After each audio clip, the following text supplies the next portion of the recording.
Hello students, welcome again in Shriyam concept classes. आप लोगों ने चैप्टर नंबर 10 पढ़ लिया है, ग्रेविटेशन, और अच्छी तरह से समझ में आ गया होगा। सबसे ज़्यादा जरूरी है इंटरेस्ट पैदा होना, और इसमें आगे चल करके और भी ज़्यादा ये इंटरेस्टिंग होने वाला है, क्योंकि ग्रेविटेशन हम लोगों के डेली लाइफ से जुड़ा हुआ एक कॉन्सेप्ट है। पिछले वीडियो में आपने देखा होगा कि ग्रेविटेशन की स्टार्टिंग हमने एक स्टोन को रस्सी में बांध करके घुमाने से इसको स्टार्ट किया था, और आपको प्लैनेटरी मोशन को समझाने की कोशिश की थी। अगर आपको समझ में आ गया होगा तो मेरी गारंटी है आपको ज़रूर इंटरेस्ट आ गया होगा। तो सबसे पहले हम लोग इसको रिवाइज कर लेते हैं एक बार फिर से। सबसे पहला पॉइंट था, all heavenly bodies maintain their orbital motion only due to gravitation which is attractive in nature. ठीक है, जितनी भी हेवनली बॉडीज हैं, प्लानेट हो गया, और प्लानेट के चारों तरफ जो सैटेलाइट ऑर्बिट में मूव करते हैं एक ओबलाइज्ड वे में, है ना, एक हाईली मैथमेटिकली कैलकुलेटेड वेलोसिटी के साथ, मैथमेटिकली कैलकुलेटेड रेडियस के साथ, ठीक है, वो मूव करते हैं। तो और वो मूव करते हैं सिर्फ और सिर्फ ग्रेविटेशन के कारण। ठीक है, ये फैक्ट क्लियर हमने किया था पिछले वीडियो में।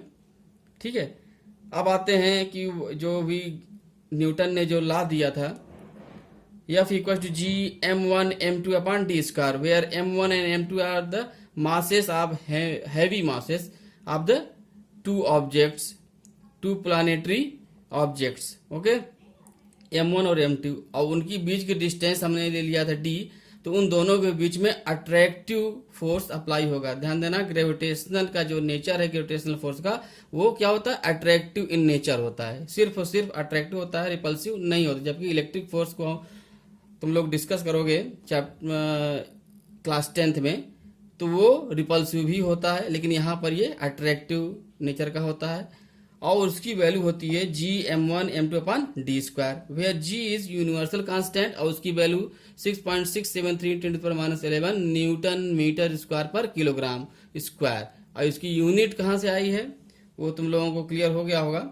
अब आते हैं जी, जो हम लोग ग्रेविटेशनल एक्सेलरेशन की बात करते हैं, जो की वैल्यू होती है 9.8 मीटर पर सेकंड स्क्वायर। कहाँ पर होती है, अर्थ में होती है।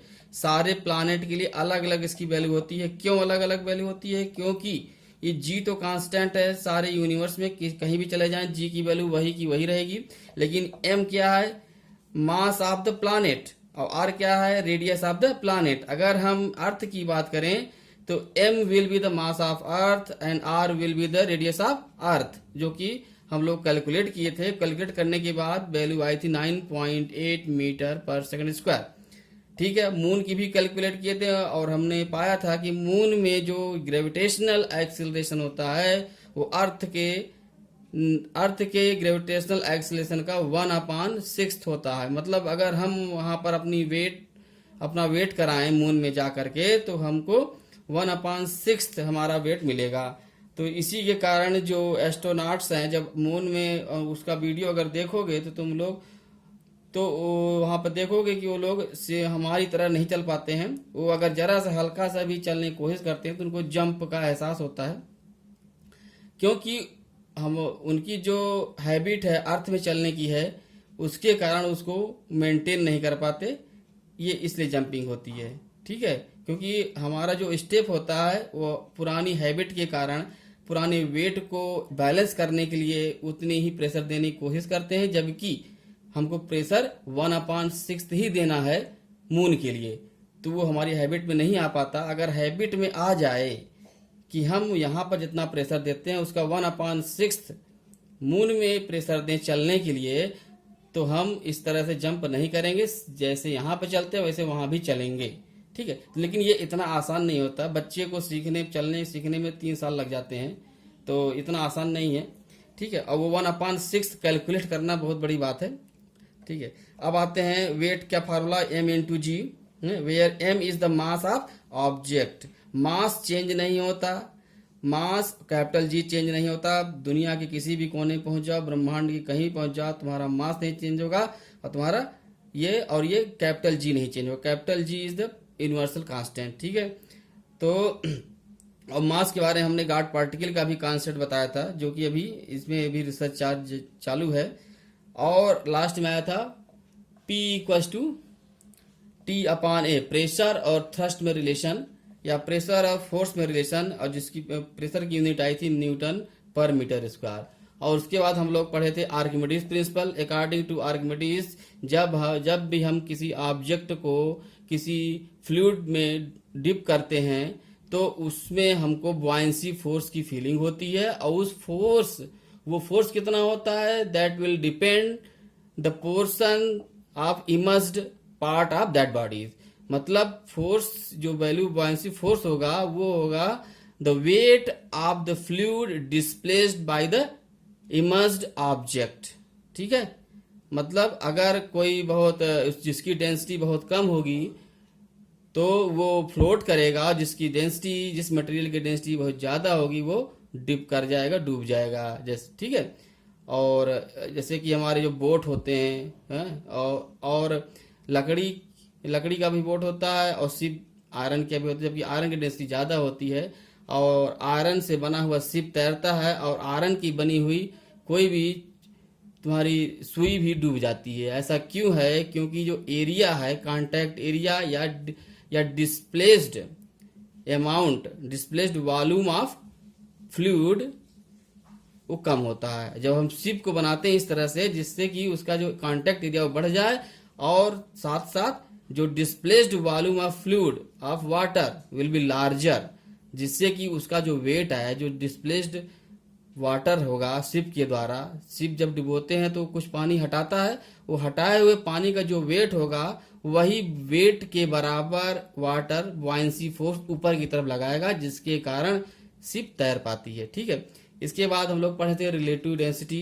रिलेटिव डेंसिटी क्या है? जिससे नाम से ही पता है कि रिलेटिव मतलब किसी की रिस्पेक्ट में डेंसिटी हम मेजर करेंगे किसी भी मटेरियल के, और रिस्पेक्ट कौन सा होगा यहाँ पर? वाटर की डेंसिटी 1000 किलोग्राम पर मीटर क्यूब। मतलब इसका ये हुआ, अगर कोई टैंक है जिसकी लंबाई, चौड़ाई और ऊंचाई 1 मीटर हो, 1x1x1, तो उसमें वाटर फिल करा जाए, उस वाटर का जो वेट आएगा, जो मास होगा वो होगा 1000 किलोग्राम। ये डेंसिटी का मतलब हुआ। तो relative density will be equal to density of material divided by density of water. Okay, this is relative density. तो ये हम लोग रिवाइज कर लिए, अब 1 बाय 1 क्वेश्चन को सॉल्व करेंगे। Okay, look first question.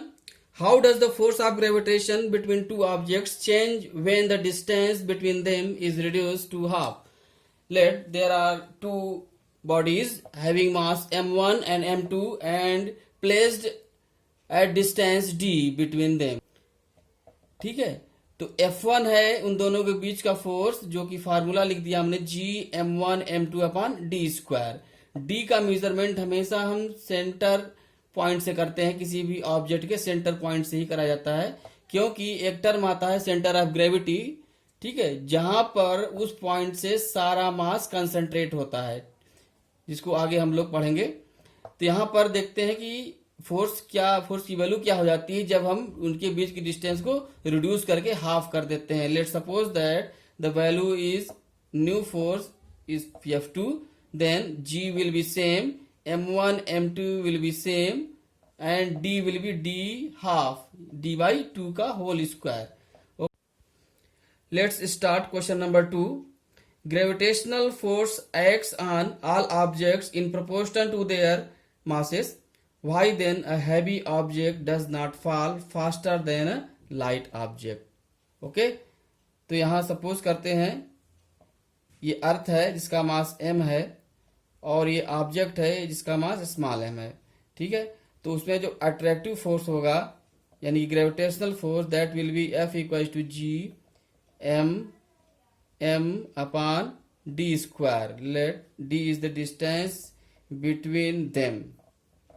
Okay, अब ये कह रहा अगर m की वैल्यू को हम बढ़ा दे रहे हैं, m ये m1 है ये, ठीक है, इसको हम m2 कर देते हैं, m2 is greater than m1, तो उस केस में 100% F2 will also be greater than F1 हो जाएगा। तो ये तो सही है।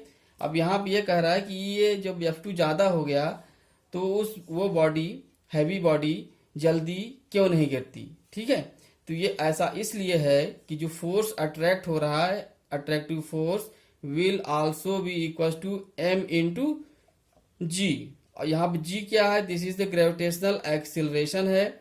ठीक है, तो m अगर हैवी होता भी जाएगा, मास ज्यादा भी होता जाएगा, उसके बावजूद हम इसको जब इक्वेट करेंगे इस फार्मूले पर, g capital M small m अपान डी स्क्वायर, तो ये m कैंसिल आउट हो जाएगा। यानी कि जो एक्सिलेशन आएगा, ग्रेविटेशनल एक्सिलेशन की डिपेंडेंसी ओनली जी एम अपान डी स्क्वायर पर रहेगी। मतलब ग्रेविटेशनल कांस्टेंट पर है, मास ऑफ द अर्थ पर है और डिस्टेंस बिटवीन देम पर डिपेंड कर रहा है, और किसी भी वेरिएबल पर डिपेंड नहीं कर रहा है, यानी स्मॉल एम पे डिपेंड नहीं कर रहा है। Now let's start question number 3। What is the magnitude of the gravitational force between the earth and a 1 kilogram object on its surface. Okay, तो यहाँ पर हम मान लेते हैं ये अर्थ है, उसका मास m है, given data m equal to 6 into 10⁻24 kilogram earth का मास, और r is the radius, m small m equal to 1 kilogram object का मास है। उन दोनों के बीच में अट्रैक्टिव फोर्स हमको फाइंड करना है।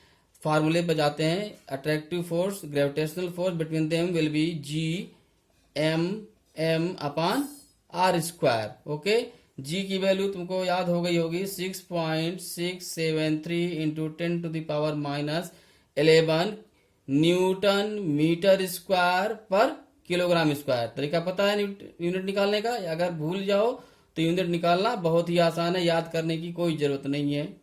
Okay, into m 6 into 10⁻24 mass of earth into 1 kg of mass of object upon distance between the object and centre point of the earth is radius. Okay, क्योंकि जो मास है, जो ऑब्जेक्ट है, वो अर्थ के सरफेस पे रखा हुआ है, इसलिए उनकी बीच की डिस्टेंस यही मानी जाएगी, 6.4 इंटू 10⁻6⁻2, क्योंकि स्क्वायर लगा हुआ है। ठीक है, तो यहाँ पर तुम लोग ध्यान देने वाली बात है, इसको कैलकुलेट करने की जरूरत नहीं है, क्योंकि तुम लोग ये कर चुके हो एक्सरसाइज उसमें चैप्टर जब पिछले वीडियो में, क्योंकि जी की वैल्यू जो होती है, G equal to G M upon are square, यही तो है ये G M upon are square.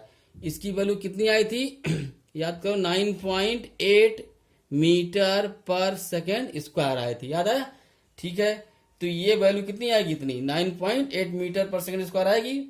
Okay, 9.8 into 1 that is be 9.8 newton will be the force. Kilogram metre per second square is newton. Okay, this is the answer. Now come to the question number 5. If the moon attracts the earth, why does the earth not move toward the moon? ये earth है, ये moon है, उन दोनों के बीच में attractive force, gravitational force apply होगा, जो दोनों में सेम होगा।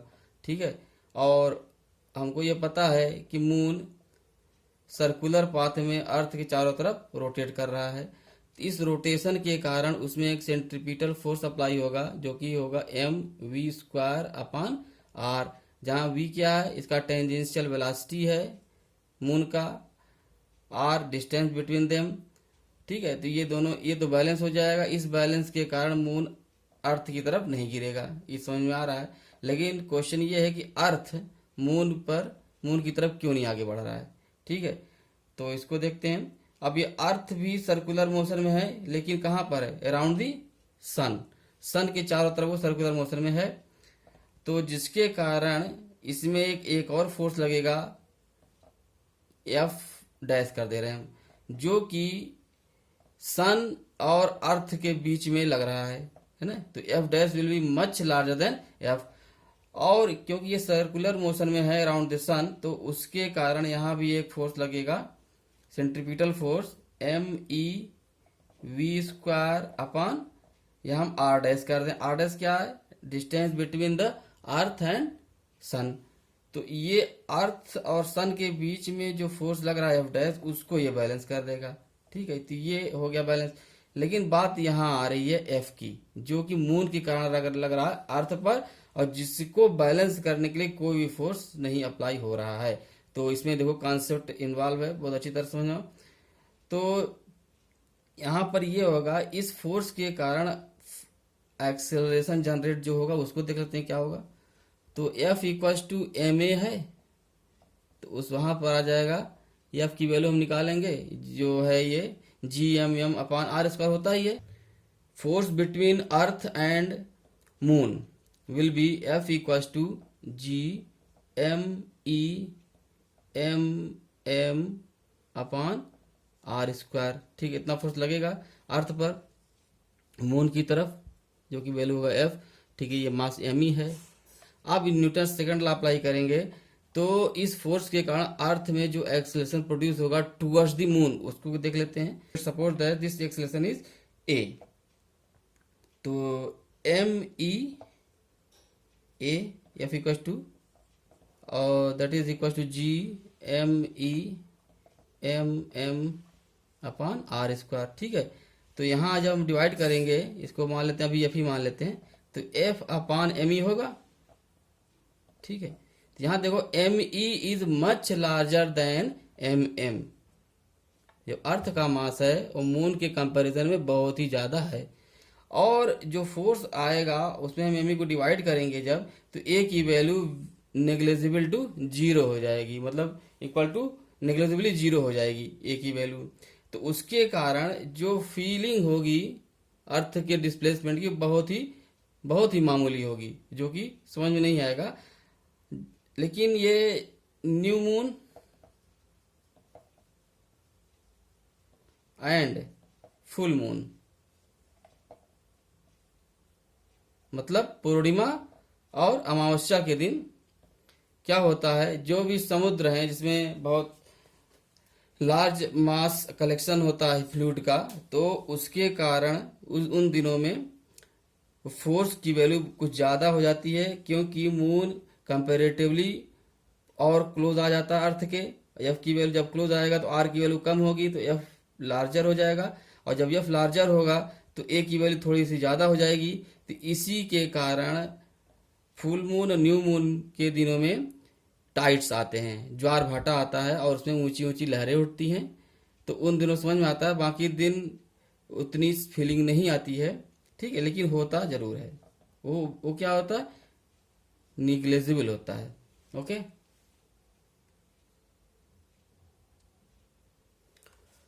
Now come to the question number 6। इसमें दिया हुआ है कि दो मास है, ठीक है, m1 और m2 है, उन दोनों के बीच में ग्रेविटेशनल अट्रैक्टिव फोर्स अप्लाई होगा।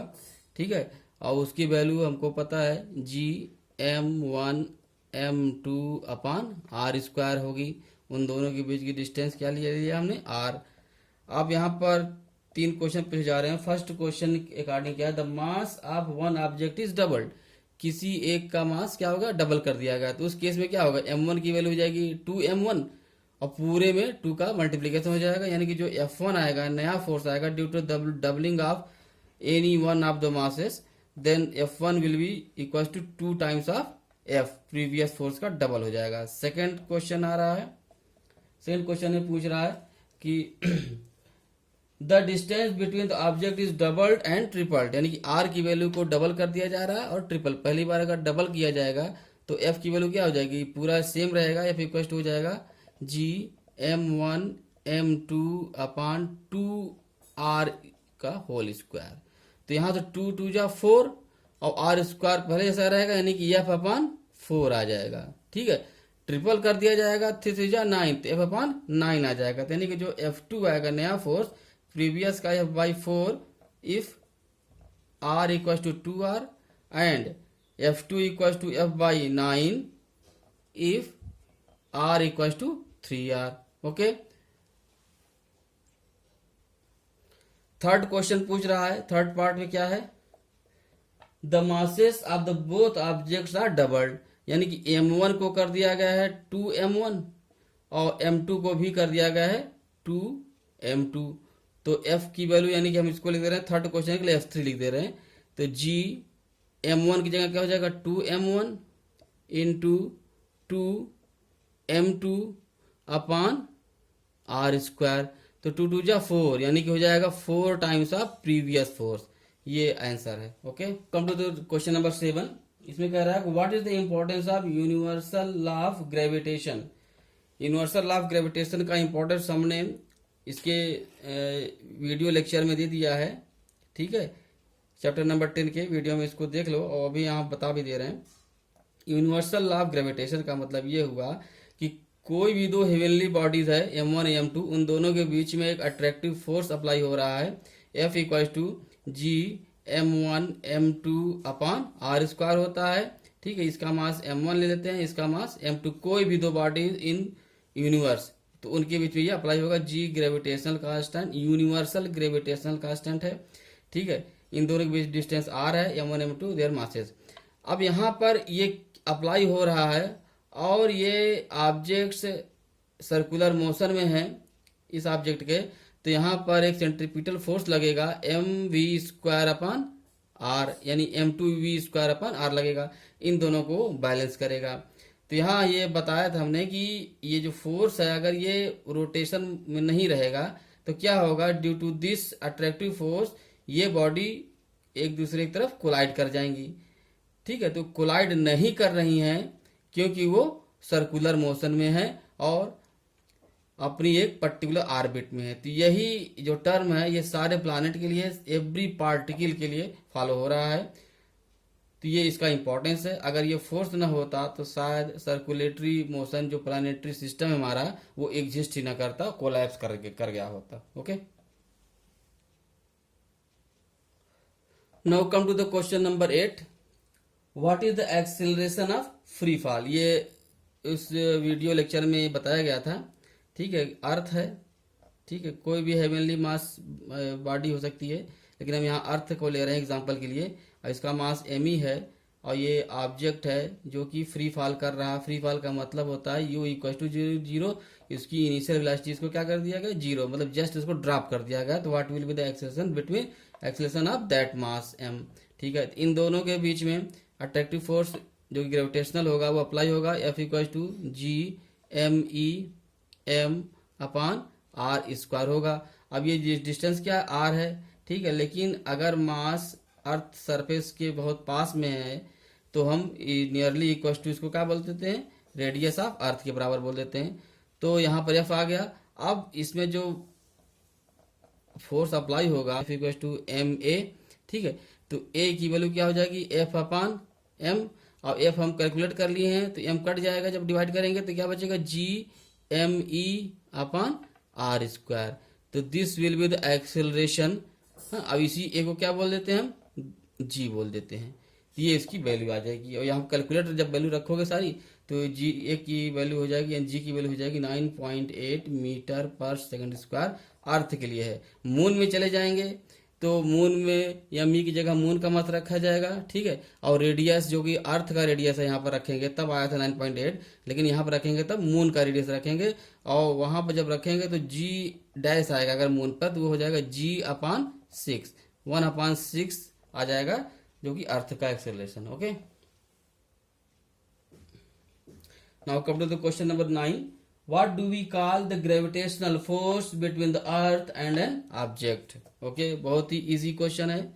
अर्थ है और उसमें हम ये ऑब्जेक्ट अर्थ सरफेस पर है। ठीक है, तो उन दोनों के बीच में अट्रैक्टिव फोर्स अप्लाई होगा। ठीक है, तो F क्या हो जाएगा G m upon r, capital r इसका रेडियस हो जाएगा। ठीक है, तो ये फोर्स अप्लाई होगा। इस फोर्स को क्या बोलते हैं हम, अगर देखा जाए तो F इक्वल टू ma होता है। तो m की वैल्यू हो जाएगी मास of the object into a होगा। और a की जगह हम क्या यूज करते हैं, हम लोग mg यूज करते हैं। और इसको क्या दूसरा नाम है वेट, इसी को क्या बोलते हैं हम, वेट बोलते हैं। तो जो अट्रैक्टिव फोर्स अप्लाई होता है between earth and object that is called as weight. इसमें क्या है, अमित गोल्ड का कोई ज्वेलरी खरीदता है और वो खरीदता है पोल में, जहाँ मैं ध्रुव हूँ पृथ्वी के, जो नॉर्थ पोल और साउथ पोल में, इन्हीं में से कहीं पर खरीदता है वो, और उसको हैंड ओवर करता है अपने फ्रेंड को, कहाँ पर, इक्वेटर पर हैंड ओवर कर देता है। उन दोनों प्लेसेस में वेट कैलकुलेट होगा। मान लेते हैं यहाँ पर डब्ल्यू पी आया पोल पर और इक्वेटर पर आया डब्ल्यू ई आया, किसका, गोल्ड मटेरियल की जो उसने परचेज किया, उन दोनों का वेट अलग अलग है मान लेते हैं। तो क्या उसमें उसको डिस्कशन करना है, will the will the friend agree with the weight of gold bought, मतलब उन दोनों के वेट में क्या कंपैरिजन होगा। तो यहाँ पे हिंट भी दिया हुआ है और इसको तुम लोग डिटेल में पढ़ोगे कि जी की जो वैल्यू है 9.8 मीटर पर सेकंड स्क्वायर आई है 9.8 मीटर पर सेकंड स्क्वायर हम लोग इसको बोल देते हैं। लेकिन एट एवरी पॉइंट जी की वैल्यू अलग अलग होगी, है ना। क्यों अलग अलग होगी उसको हम लोग आगे 11th में डिस्कस करेंगे, है ना, ये यहाँ का टॉपिक नहीं है। फिलहाल ये माना जाएगा, इसमें हिंट में तुम्हारे दिया हुआ है, the value of G is greater at the poles, G की वैल्यू यहाँ पर ज़्यादा होगी इन कंपैरिजन टू पोल के। तो जब यहाँ पर ज़्यादा होगी तो उस गोल्ड मटेरियल का जो वेट होगा that will be greater, and इसी गोल्ड मटेरियल का जो वेट होगा इक्वेटर पर विल बी स्मॉलर हो जाएगा। ठीक है, तो ये वेट तो बराबर नहीं होगा, लेकिन जहां तक मास की बात करें, मास दोनों ही प्लेस में बराबर रहेगा। Okay, now come to the question number 11। इसमें कह रहा है कि कोई भी पेपर की सीट है, ठीक है, उसको सिंपल ऐसे किया जाएगा और उसको फॉल कराया जा रहा है अर्थ सरफेस पर, और उसका टाइम हम नोट कर दे रहे हैं, ठीक है। और इसी सीट को हम मोड़ करके एक बॉल का शेप दे दिए और इसको फॉल कराया जा रहा है अर्थ सरफेस पर। तो इसका टाइम अगर नोट करेंगे तो ये मिला कि अगर T1 है, ये T2 है, तो ये पता चला कि T1 is much greater than T2, यानी कि ये सीट, पेपर की सीट बहुत धीमी गति से नीचे की तरफ आएगी, जबकि ये कंपैरेटिवली जल्दी पहुंचेगा। ऐसा क्यों है, जबकि दोनों का मास बराबर है। अगर ये सीट है m मास का, तो इसका भी m मास ही होगा, है ना। और उन दोनों के बीच जो अट्रैक्टिव फोर्स लग रहा है due to earth attraction, earth gravitation, तो वो भी दोनों में सेम होगा। Applied acceleration f equal to m a से करेंगे अगर हम, तो एम का डिवीजन दोनों में बराबर ही आएगा, एफ फोर्स बराबर है तो ए भी सेम होगा दोनों में, ठीक है, दोनों में सेम होगा। तो क्यों ये देरी से गिरता है, क्यों जल्दी गिरता है, सीधा सा मतलब है, इसमें एक अपोजिंग फोर्स लगेगा ड्यू टू एयर फ्रिक्शन यहाँ अप्लाई होगा, और इसका सरफेस एरिया ज़्यादा है तो ज़्यादा फ्रिक्शन अप्लाई करेगा, और इसका सरफेस एरिया कम है तो फ्रिक्शनल फोर्स बहुत ही कम होगा। क्योंकि अभी पढ़ चुके, थ्रस्ट भी पढ़ चुके, थ्रस्ट एंड प्रेशर का रिलेशन भी पता है। क्योंकि जो एयर का जो एटमॉस्फेरिक प्रेशर है दैट इज पी, तो पी बराबर है A in any condition in any direction, ठीक है। और तो जो अप्लाइड फोर्स होगा यानी कि थ्रस्ट की वैल्यू हो जाएगी T equal to P into A. यहाँ पे एरिया ज़्यादा है तो थ्रस्ट की वैल्यू बहुत ज़्यादा होगी, तो जिसके कारण इसका जो एक्सेलरेशन वो रिड्यूस हो जाएगा या नॉमिनल हो जाएगा, कांस्टेंट वेलोसिटी से गिरेगा, है ना, फ्लोट करते हुए गिरेगा तो टाइम ज़्यादा लगेगा। अब इसमें क्या एरिया कम है तो ये जो रिपल्सिव फोर्स है एयर का फ्रिक्शन वो बहुत कम लगेगा, जिसके कारण ये जल्दी गिर जाएगा। Now come to the question number 12। इसमें क्वेश्चन में दिया हुआ है कि अर्थ में और मून में जो भी ग्रेविटेशनल एक्सेलरेशन होता है उसकी वैल्यू मून में 1/6 होती है दैट ऑफ अर्थ, ठीक है। तो हमको वेट निकालना है an object having mass 10 kg, ठीक है। तो अर्थ पे जो वेट होगा W E will be m into G E होगा, ठीक है। तो m है 10 इंटू 9.8 मीटर पर सेकंड स्क्वायर दिया हुआ है और ये किलोग्राम में रहेगा, तो आंसर आ जाएगा 98 किलोग्राम मीटर पर सेकंड स्क्वायर। इसी को हम लोग बोलते हैं न्यूटन। 1 किलोग्राम मीटर पर second square equal to 1 newton, तो 98 न्यूटन हो जाएगा अर्थ के सरफेस में। और मून के सरफेस में जो वेट होगा डब्ल्यू m equal to m into g m, क्योंकि मास दोनों ही केस में बराबर रहेगा अर्थ और मून में। ग्रेविटेशनल एक्सेलरेशन में अंतर आएगा, और क्वेश्चन में भी दिया हुआ है, हमने नोट्स में जो और हमने वीडियो में भी दिया हुआ है, इसके लेक्चर वीडियो में, जो कि GE/6 हो जाएगा। तो m इंटू 9.8/6 कर दिया हमने। तो यहाँ से तो यहाँ पे जब सॉल्व करेंगे तो ये हो जाएगा 10 इंटू 9.8/6, तो ये इक्वल हो जाएगा 98 डिवाइडेड बाई 6, सॉल्व करेंगे। 6 1 जा 6, 3 38, 6 6 जा 36, 2 रिमाइंडर बचेगा और पॉइंट लगाएंगे तो 20 हो जाएगा और 6 3 जा तो 18, अगेन ये बढ़ता जाएगा 2 2 पर, तो ये हो जाएगा 16.33 newton. Now come to the question number 13। इसमें एक बॉल है, उसको इनिशियल वेलोसिटी u से थ्रो किया गया है जिसकी वैल्यू दी हुई है 49 मीटर पर सेकंड से, और थ्रो करने के बाद वो सर्टेन हाइट पर जाते जाते उसकी वेलोसिटी क्या हो जाएगी, यहाँ पर 0 हो जाएगी, फाइनल वेलोसिटी विल बी 0। और अब यहाँ से यहाँ जो जब थ्रो किया गया है और हाइट उसकी मान लेते हैं h है, h हाइट तक उसकी वेलोसिटी 0 हो जाएगी और टाइम टेकन क्या है यहाँ पर t है, तो यही बॉल वापस आएगा, रिटर्न करेगा फ्री फॉल की तरह।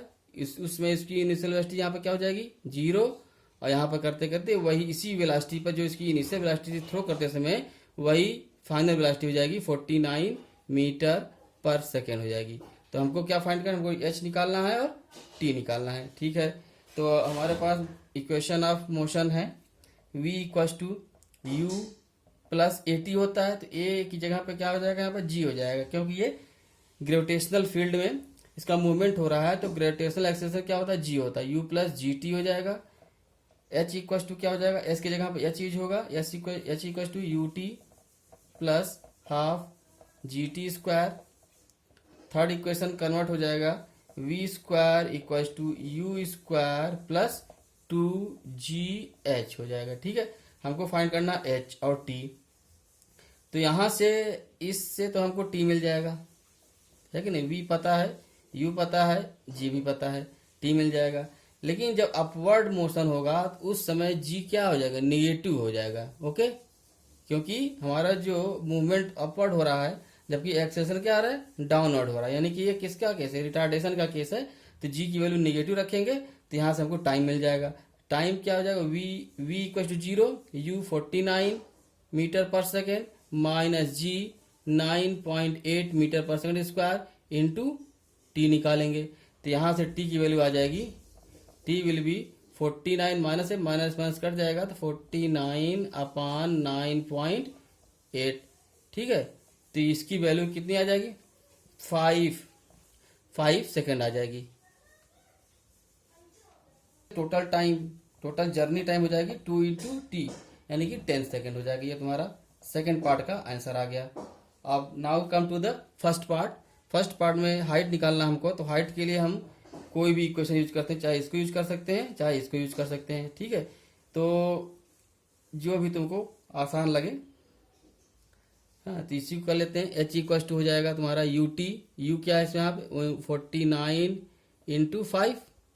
ठीक है, ये टोटल टाइम 10 सेकंड है, लेकिन जब हम यहाँ से यहाँ तक की बात करें तो 5 सेकंड में अपवर्ड और 5 सेकंड में डाउनवर्ड मोशन होगा।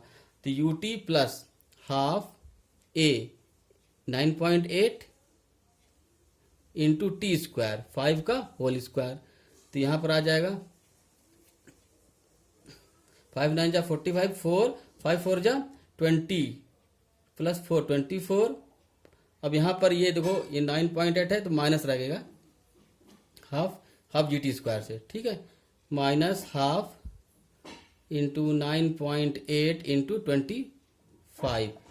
तो इसको जब कैलकुलेट करोगे, आफ्टर कैलकुलेशन ये वैल्यू तुम्हारी हो जाएगी 122.5 मीटर। तो ये तुम्हारा फर्स्ट पार्ट का आंसर हो जाएगा और सेकंड पार्ट का आंसर 10 सेकंड है। Okay, now come to the question number 14। A stone is released from the top of a tower. एक टावर से उसको स्टोन को ड्रॉप किया जा रहा है with initial velocity u equal to 0 और टावर की जो हाइट है वो गिवन है h इक्वल टू 19.6 मीटर दिया हुआ है। ठीक है, हमको फाइंड करना है calculate its final velocity just before touching the ground. तो ये ग्राउंड में जब टच करेगा तो उसमें इसकी फाइनल वेलोसिटी वो फाइंड करना है। तो इसमें हमको Newton's equation of motion follow करेंगे। पहला v equal to u plus g t. ठीक है, तो इसमें t नहीं दिया हुआ तो पहला इक्वेशन नहीं अप्लाई होगा। Second, h equals to u t plus half G T square, क्योंकि जी डाउनवर्ड डायरेक्शन में लग रहा है, मोशन भी डाउनवर्ड हो रहा है, तो जी पॉजिटिव होगा, लेकिन यहाँ पर टी नहीं दिया हुआ और वी हमको चाहिए, तो थर्ड इक्वेशन यूज होगा, v square equals to u square plus two g h. Okay, u तो जीरो हो गया, plus two into g 9.8 into 19.6। Okay, तो यहाँ से आ जाएगा 9.8 इंटू 2 हो जाएगा 19.6, है ना। पूरा मल्टीप्लिकेशन अगर कर दोगे तुम ये ध्यान रखते हुए, तो तुम्हारा ये जो क्वेश्चन है और भी लॉन्ग हो जाएगा। ध्यान से देखो, यहाँ पर ये अलग पार्ट है, इसको अगर मल्टीप्लाई कर दोगे तो वही आ जाएगा जो यहाँ पे दिया हुआ है। तो अब हमको जब हम स्क्वायर रूट निकालेंगे तो हमको बहुत आसानी से कह देंगे कि ये 19.6 आएगा v की वैल्यू। ओके, मीटर पर सेकंड आ जाएगा। अगर गलती से तुम लोगों ने मान लो कि इसका पहले मल्टीप्लाई कर दिया और फिर 2 से मल्टीप्लाई किया और फिर उसका स्क्वायर रूट लोगे तो कितना टाइम लगेगा ये तुम सोच सकते हो, और कितना तुम्हारा समय बर्बाद होगा एग्जाम में। तो इसलिए जो भी कैलकुलेशन करो उसको सोच समझ करके मैथमेटिक्स के सारे रूल को अप्लाई करते हुए करो, कि कहीं हमको ऐसा तो नहीं। और ध्यान देना, अधिकतर क्वेश्चन में जो बोर्ड के क्वेश्चन होते हैं, अधिकतर में जो डेटा दिया होता है वो 19.6 हो गया, या यू की वेलोसिटी, वी की वेलोसिटी, ये उनका कहीं ना कहीं रिलेशन ऐसे क्वेश्चनों में जी के अकॉर्डिंग ही दिया जाता है अक्सर।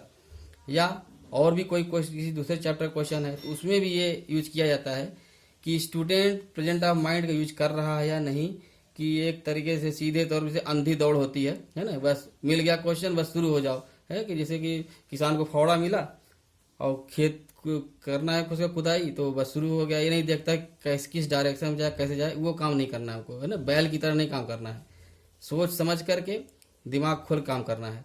अगर ऐसा नहीं करोगे तो आया तो जाएगा आंसर, ठीक है। जो तुम्हारा आंसर आ रहा है 1 मिनट में, वो तुम्हारा हो जाएगा कितना, 15 मिनट से लेकर के 1 घंटा भी आ जाएगा, और उसके बाद उसका ये तो क्वेश्चन आ जाएगा, नहीं आए कोई गारंटी नहीं। तब अगर एक बार भटक गए आंसर आ भी सकता नहीं भी आ सकता है। क्या होगा उससे, दूसरा क्वेश्चन सफ़र करेगा, तुम्हारा मोरल डाउन हो जाएगा और एग्ज़ाम में तुम्हारा परफॉर्मेंस बहुत ही वीक चला जाएगा। तो ये सब ध्यान देकर कर, और ये आएगा कैसे, जब प्रैक्टिस करोगे तब आएगा।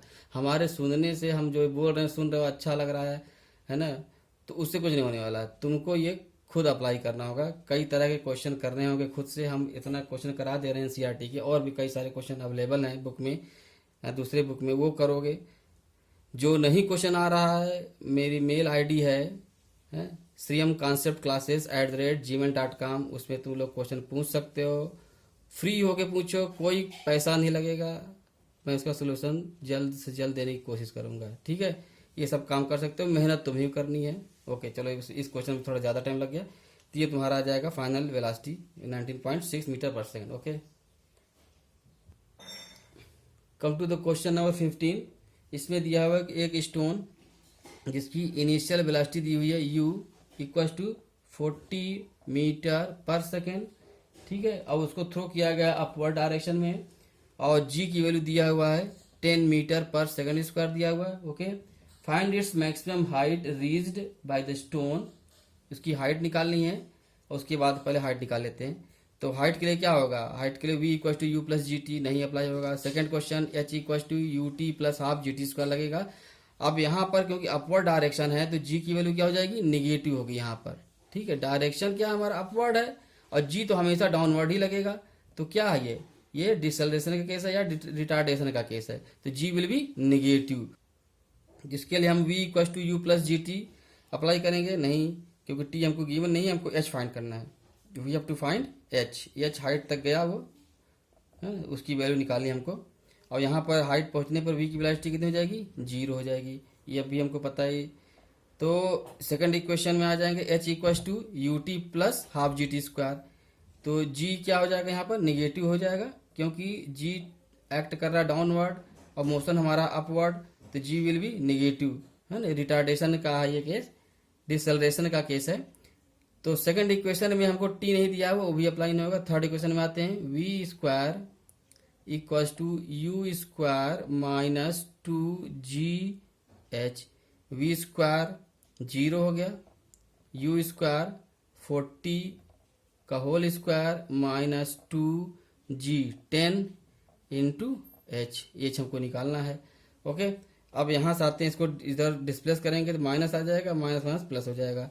तो आगे आते हैं 2 into 10 into h equals to 40 into 40 कर दे रहे हैं। चलो, तो एच की वैल्यू क्या आ जाएगी, 20 आ गया, 2 यानी कि 80 मीटर आ गई हाइट। देखो यहाँ भी हमने मल्टीप्लिकेशन या स्क्वायर कहीं नहीं किया है, क्योंकि हमको ये गुंजाइश थी कि कहीं न कहीं कुछ हमको इजी वे मिल जाएगा। तो ये तुम लोग को भी प्रैक्टिस में लाना होगा कि तुरंत मल्टीप्लिकेशन ना स्टार्ट कर, तुरंत अरिथमेटिक प्रोसेसिंग स्टार्ट ना कर दो। तो उसको देखो कहीं कुछ हमको इजी वे तो नहीं मिल रहा है। इसका सेकंड पार्ट क्या है, what is the net displacement and the total distance covered by the stone. अब नेट डिस्प्लेसमेंट की बात आ गई, ये आ गया तुम्हारा चैप्टर नंबर 8 का केस मोशन, जो कि उसमें दिया हुआ डिस्प्लेसमेंट और डिस्टेंस में क्या अंतर है वो हम अच्छी तरह से डिस्कस किए हैं चैप्टर नंबर 8 के वीडियो में, इसको रेफर कर सकते हो। फिलहाल यहाँ पर जब ये स्टोन यहाँ पहुँचेगा उसके बाद फिर रिटर्न होगा, रिटर्न होने के बाद क्या होगा, इसकी जो फाइनल वेलोसिटी होगी ग्राउंड में वही होगी जो इसकी इनिशियल वेलोसिटी थी थ्रो करते समय। ओके, तो जब टोटल जर्नी की अगर बात करें हम, है ना, यहाँ से गया वापस आया, एच हाइट जाएगा, एच हाइट वापस आएगा, तो डिस्टेंस कितना हो जाएगा, यानी एस वैल्यू हो जाएगी total distance covered travelled will be 2 into H, यानी कि 160 मीटर आ जाएगी। और डिस्प्लेसमेंट की बात करें तो वो हो जाएगा zero, displacement will be zero. क्यों, क्योंकि जहाँ से स्टार्ट हुआ वहीं पर वो गिर जाएगा। मतलब यहाँ पर देखो एक चीज़ और, अगर अर्थ पर थ्रो यहाँ किया गया है तो गिरेगा, यहाँ बनाया ऐसे जरूर गया है लेकिन गिरेगा फिर वहीं पर गिरेगा, उसी पॉइंट पे गिरेगा, तो इसलिए डिस्प्लेसमेंट क्या हो गया, जीरो हो गया। हाँ, दूसरा तुम्हारा क्वेश्चन आ सकता है यहाँ पर कि अगर एयर फ्लो हो रहा है उस फ्लो के कारण ये कहीं दूर गिरेगा तो वो दूसरा केस हो गया वहाँ पर। तो फिलहाल तब डिस्प्लेसमेंट अगर कैलकुलेट करेंगे तो ये डिस्प्लेसमेंट आएगा, ठीक है, उन दोनों में। लेकिन यहाँ पर क्या है, उसी पॉइंट पे गिर रहा है तो displacement will be zero. Okay, the question number 17, a stone is allowed to fall from the top of a tower. ठीक है, एक टावर है, यहाँ से एक स्टोन को हम फॉल करा रहे हैं, allowed to fall. Allowed to fall का मतलब है यहाँ पर u इक्वल टू जीरो, है ना। उस क्वेश्चन में क्या बोल रहा है, अलाउड टू फॉल, मतलब उसको फॉल करने दिया जा रहा है, यानी कि इसकी इनिशियल वेलोसिटी क्या हो जाएगी, जीरो। ठीक है, और टावर की जो हाइट है वो दिया हुआ 100 मीटर। ठीक है, and at the same time another stone is projected vertically upward from the ground with a velocity 25 metre per second. तो उसी समय एक दूसरा स्टोन थ्रो किया जा रहा है सेम टाइम पर। अगर t इक्वल टू जीरो यहाँ पर है तो यहाँ पर भी t इक्वल टू जीरो है, और उसमें उस इनिशियल वेलोसिटी u से थ्रो किया जा रहा है और उस इनिशियल वेलोसिटी की वैल्यू दी हुई है 25 मीटर पर सेकेंड दिया हुआ है। ठीक है, अब ये निकालना है कि ये दोनों एक दूसरे से जब मीट करेंगे, मान लो यहाँ मीट कर रहे हैं, तो उस समय व्हेन एंड वेयर, टी पूछ रहा है और हाइट पूछ रहा है, यानी पोजीशन मान लेते हैं। तो ये हाइट मान लेते हैं कितनी है हमारी, एच है, मतलब वो जो ग्राउंड से उसकी पोजीशन है वो एच हाइट पर दोनों मिलते हैं, और आफ्टर टाइम टी, स्टार्ट के टाइम टी पर वो दोनों एक दूसरे मीट करते हैं, तो वो हमको फाइंड करना है। ये बहुत अच्छा क्वेश्चन है। मान लेते हैं कि बॉल ए है और ये बॉल बी है, और इसमें हम इक्वेशन ऑफ मोशन अप्लाई करेंगे। फर्स्ट इक्वेशन अप्लाई करेंगे v equal to u plus g t, तो v नहीं दिया हुआ है यहाँ पर और t भी नहीं दिया। सेकंड इक्वेशन अप्लाई करते हैं, h equal to u t plus half G T square. ठीक है, तो h की जगह पर क्या हो जाएगा यहाँ पर 100 माइनस एच, क्योंकि ये हाइट हमने h मानी है, तो a का जो फॉल हाइट होगा, फॉलिंग हाइट होगा एट टाइम t पर, वो क्या हो जाएगा 100 माइनस एच। तो 100 minus H equals to u t. U t क्या, यू क्या है, हाँ, या तो पहले फार्मूला लिखते हैं, हाँ, इसको एच न लिख करके, क्योंकि ये एच दूसरा एस इक्वल टू हो जाएगा यू टी, ठीक है, plus half G T square. ये फार्मूला हो गया तुम्हारा। प्लस क्यों होगा, क्योंकि डाउनवर्ड मोशन है तो प्लस ही लगेगा, अपवर्ड के लिए माइनस लगता है। तो 100 माइनस एच हो जाएगा एस, यू क्या हो जाएगा हमारा, यू इनिशियल वैसे जीरो है, टाइम नहीं पता, प्लस हाफ जी इंटू टी स्क्वायर होगा। इसको इक्वेशन नंबर 1 ले लेते हैं। सेकंड केस, ये बाल ए के लिए है। अब बाल बी के लिए क्या करेंगे हम, हाँ, इसमें हाइट एच ही रहेगी, यूटी की वैल्यू है 25t है। अब यहाँ पे जी क्या होगा, माइनस होगा, तो माइनस लग जाएगा हाफ जी टी स्क्वायर। दोनों केस में टी सेम होगा। ओके, अब यहाँ पर देखोगे, अगर हम h की वैल्यू इक्वेशन नंबर ये 2 कर देते हैं, इक्वेशन नंबर 1 से h की वैल्यू को पुट करें यहाँ पर, ठीक है, क्योंकि 100 माइनस एच दिया हुआ है, तो यहाँ से h की वैल्यू कितनी हो जाएगी, यहाँ पर h आ जाएगी, इसको इधर रिप्लेस करेंगे तो h की वैल्यू आ जाएगी from equation number 1, h equal to हो जाएगा 100 minus half G T square equals to 25t minus half G T square. ये हाफ जी टी स्क्वायर इधर से कट गया, ठीक है, तो हमारा जो इक्वेशन कंप्लीट हो जाएगा 100 इक्वल्स टू 25t, तो यहाँ से t की वैल्यू आ जाएगी 4 सेकेंड। 4 सेकेंड के बाद एक दूसरे से मीट करेंगे। अब इन दोनों में से किसी भी क्वेश्चन में t की वैल्यू रख दोगे तो हमको h की वैल्यू मिल जाएगी।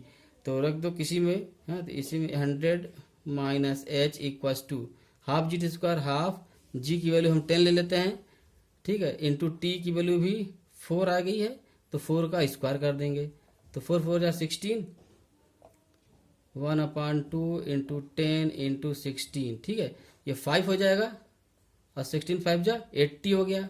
तो h की वैल्यू क्या हो जाएगी, यहाँ से h उधर ट्रांसफर करो, 80 इधर आ जाएगा, तो h की वैल्यू हो जाएगी 20 मीटर पर। ये तुम्हारा आंसर आ गया। ओके,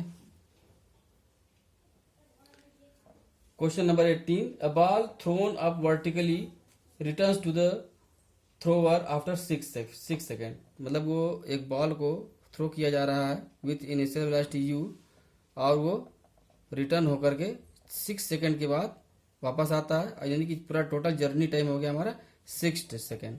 तो यहाँ से जो हाईएस्ट पॉइंट पे जाने का जो टाइम होगा वो दैट विल बी 3 सेकेंड। इस पॉइंट पर v की वेलोसिटी कितनी हो जाएगी, v कितनी हो जाएगी, 0 हो जाएगी। और यहाँ पर जब आएगा बॉल तो वो इनिशियल वेलोसिटी से ही आएगा, यानी कि जो आफ्टर जर्नी इसकी वेलोसिटी हो जाएगी फाइनली, या ये इसको कहते हैं v1, that will be again equals to u, जो कि जो भी इनिशियल वेलोसिटी इसकी रही होगी वो हमको पता नहीं है। अब करना है find the velocity with which it throne up, तो u हमको निकालना है जितनी वेलोसिटी इसको थ्रो किया गया है, ठीक है। तो यहाँ पर हम सिर्फ एक ही पार्ट लेते हैं, जब बॉल को थ्रो किया जा रहा है upward up to the highest peak point पर, तो वो टाइम टेकन कितना हो जाएगा, t इक्वल टू यहाँ पर हो जाएगा 3 सेकेंड हो जाएगा, इस केस के लिए t हो जाएगा 3 सेकेंड हो गया, ठीक है। तो यहाँ पर हमको टाइम निकालना है, फाइनल वेलोसिटी 0 दिया हुआ है equals to u minus g t होगा, u नहीं दिया है लेकिन t हमको पता है, तो 0 equals to u minus g, minus क्यों होगा, क्योंकि अपवर्ड मोशन है और एक्सेलेरेशन डाउनवर्ड है, रिटार्डेशन होगा, u माइनस जी 10 मान लेते हैं, इंटू टी 3 सेकेंड हो गया, तो यहाँ से u की वैल्यू आ जाएगी, u will be 30 metre per second से इसको थ्रो किया गया है। सेकेंड पार्ट में आ जाओ, the maximum height it reaches, तो h इक्वल टू क्या हो जाएगा, ut मिल गया हमको u 30 into T 3 second, ut minus half G 10 into 3 का होल स्क्वायर करेंगे तो हमको मिल जाएगा इसकी हाइट। तो ये हाइट क्या हो जाएगी 90, 330 इंटू 390 माइनस ये हो जाएगा 5 इंटू 3 3 जा 9 है ना, 9 इंटू 5 45 हो जाएगा। तो सिंपली इसका आंसर आ जाएगा 45 मीटर हाइट तक वो रीच करेगा, ठीक है। Third question, the its position after 4 second, 4 second के बाद उसकी पोजीशन क्या होगी, तो 3 सेकंड के बाद वो पीक पॉइंट पर होगा, तो यानी कि हमको ये पता करना है कि बचा 1 सेकंड, तो 1 सेकंड के बाद ये कहाँ पर एग्जिस्ट करेगा, ठीक है। तो आफ्टर 1 सेकंड हाइट निकाल लेते हैं फ्रॉम दिस पॉइंट, h1 कर दे रहे हैं, ut यहाँ पर u क्या हो जाएगा, ये हो जाएगा, क्योंकि जब बॉल जो वापस आएगा तो उसमें इनिशियल वेलोसिटी कितनी हो जाएगी, यहाँ पर 0 हो जाएगी ut, हाँ, t की वैल्यू हम निकाल चुके हैं 1 सेकंड, क्योंकि 4 सेकंड का मतलब ये हुआ कि 3 सेकंड तक यहाँ पहुंचेगा, और 3 के बाद वेलोसिटी उसकी हो गई 0, तो वो ड्रॉप होगा। अब जब ड्रॉप होगा तो उसमें उसकी इनिशियल वेलोसिटी हो जाएगी 0, क्लियर, u। अब 1 सेकंड बचा, 1 सेकंड के बाद यहाँ पर पहुंचा मान लेते हैं, वो हाइट मान लेते हैं क्या है, h1 है, ठीक है। तो u हो गया हमारा 0 × 1 सेकेंड। अब यहाँ पर प्लस हो जाएगा g, डाउनवर्ड डायरेक्शन है, डाउनवर्ड मोशन भी है, हाफ g10 × 1² t है। ठीक है, तो h1 क्या हो जाएगा, ये 0 हो गया 5, यानी कि 5 मीटर पर वो रहेगा फ्रॉम द टॉप पोजिशन पर वो 5 मीटर डाउन रहेगा वो। Now come to the question number 20. Why does a block of plastic released under water comes up to the surface of water? तो इसमें जब बॉटल को हम इमर्स करेंगे किसी फ्लूइड में और वो प्लास्टिक की बॉटल है, तो प्लास्टिक का जो डेंसिटी होती है बहुत ही कम होती है। ठीक है, उसका जो मास होगा बहुत कम हो जाएगा, जिसके कारण उसके द्वारा जो डिस्प्लेस्ड वॉल्यूम है फ्लूइड का और उसका वेट प्लास्टिक ऑब्जेक्ट के वेट से बहुत ज्यादा हो जाएगा, यानी कि एफ बी जो बॉइंट फोर्स होगा that will be much greater than weight of the plastic bottle. तो इसके कारण वो बाहर आ जाएगा। ठीक है, उसकी डेंसिटी बहुत कम होती है इसलिए। Now come to the question number 21। The volume of 50 gram of a substance is 20 centimetre cube. Volume substance का दिया हुआ है 20 centimetre cube and mass of the object is 50 gram है। Okay, if the density of water dW equals to 1 gram per centimetre cube will the substance float or sink. कोई भी substance किसी भी fluid material में वो float करेगा या sink करेगा, वो डिपेंड करता है वॉल्यूम ऑफ द ऑब्जेक्ट पर और मास ऑफ द ऑब्जेक्ट पर डिपेंड करता है। ये वॉल्यूम कौन सा वॉल्यूम होगा, अब देखो कोई भी ऑब्जेक्ट है, ठीक है, उसका वॉल्यूम उसका जो आउटर सरफेस से जो बना हुआ वॉल्यूम है, या ये बोल सकते हैं हम कि volume of the displaced fluid by the object. जब उसको सिंक करेंगे हम तो अपने वॉल्यूम के बराबर वो फ्लूइड को डिस्प्लेस करता है। ठीक है, वो वॉल्यूम कितना दिया है 20 सेंटीमीटर क्यूब। तो displaced mass of the displaced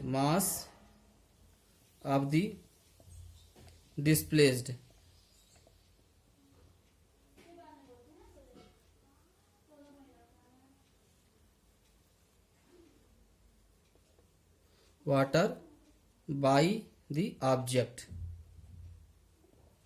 कितना हो जाएगा, वो हो जाएगा 20 सेंटीमीटर क्यूब। ठीक है, अब यहां से हमको 20 सेंटीमीटर क्यूब हो जाएगा। अब यहां से हमको निकालना है कि mass of the displaced water, mass of the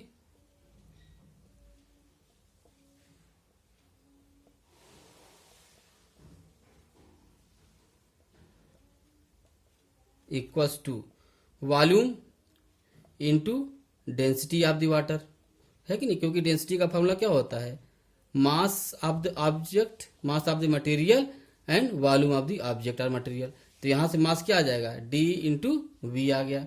तो वॉल्यूम क्या है 20 सेंटीमीटर क्यूब और d क्या है हमारा dw क्या है 1 ग्राम पर सेंटीमीटर क्यूब 1 आ जाएगा, यानी कि 20 ग्राम इसका मास आ जाएगा डिस्प्लेस्ड वॉल्यूम का। जो जब ये ऑब्जेक्ट जब डिप करेगा तो इतना ग्राम वो डिस्प्लेस करेगा वाटर का। ठीक है, और जबकि इसका मास कितना 50 ग्राम, यानी कि ये ज्यादा है, तो ये क्या हो जाएगा, सिंक कर जाएगा। ओके, अगर ये कम होता तो ये फ्लोट करता। ठीक है, okay. Now come to the question number 22। The volume of 500 gram sealed packed is 350 centimetre cube, यानी कि वॉल्यूम क्या है ऑब्जेक्ट का, वो है 350 सेंटीमीटर क्यूब और ऑब्जेक्ट का मास क्या है 500 ग्राम। ये भी पिछले क्वेश्चन जैसा ही है। Will the packet float or sink in water if the density of water is dW is 1 gram per centimetre cube. एकदम सेम पिछला क्वेश्चन ही एक तरह से। What will be the mass of the water displaced by this packet. Okay, तो सीधी सी बात है, वॉल्यूम क्या है पैकेट का 350 सेंटीमीटर क्यूब।